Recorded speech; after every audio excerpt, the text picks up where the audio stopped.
Imagine a sitcom, right? Farmers tilling their land for generations, suddenly labeled criminals. Their crime saving seeds. Yep, those little brown things that make plants grow. Turns out, in Kenya, they're practically contraband. It's like getting arrested for sharing cookie recipes, except way less delicious. This isn't some wacky Netflix show, it's the Seed and Plant Varieties Act of 2012. Picture bureaucrats in suits, writing laws about something they probably couldn't point out in a field. The premise is wilder than an episode of I Love Lucy, with farmers as accidental outlaws. The law's supposed to protect plant varieties like a copyright for corn, but it's about as popular as a pack of expired seeds.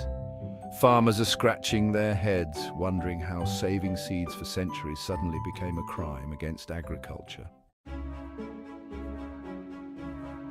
Under this law, farmers risk hefty fines and even jail time for using saved seeds.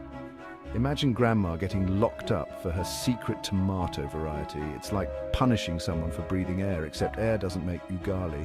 The logic seems to be that only fancy companies can be trusted with seeds. Never mind that Kenyan farmers have been feeding themselves for centuries. It's like saying only Michelin star chefs know how to boil water. This law forgets one tiny detail. Seeds are lifeblood for farmers. They're passed down through generations, adapted to local conditions. It's like taking away a family heirloom and replacing it with a generic store-bought version. The Act claims to protect intellectual property like some agricultural patent law, but it's sparked a debate hotter than Kenyan chili peppers. Critics argue it benefits big corporations, not the people who actually grow the food. Imagine if you had to pay royalties every time you baked your grandma's famous cookies. That's what it's like for farmers forced to buy expensive seeds every season. It's like subscribing to oxygen. You need it to survive, but the price keeps going up. This system, critics argue, pushes farmers into debt and threatens food sovereignty. It's like relying on takeout for every meal, convenient at first, but ultimately unsustainable.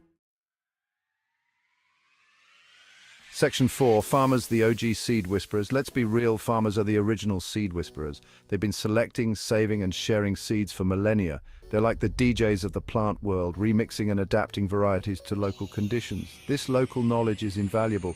It's what makes Kenyan agriculture so resilient. It's like having a superpower, the ability to grow food no matter what Mother Nature throws your way.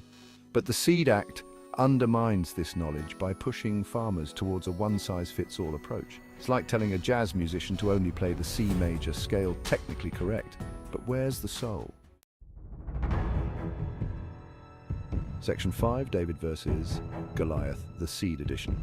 In 2022, Kenyan farmers, fed up with this seed saga, took the matter to court. It was a real David versus Goliath scenario, with small-scale farmers challenging the government and big agricultural corporations. They argued that the law violated their rights and threatened their livelihoods. It was a legal battle that would make even Johnny Cochran proud, except instead of gloves, they were throwing down seeds.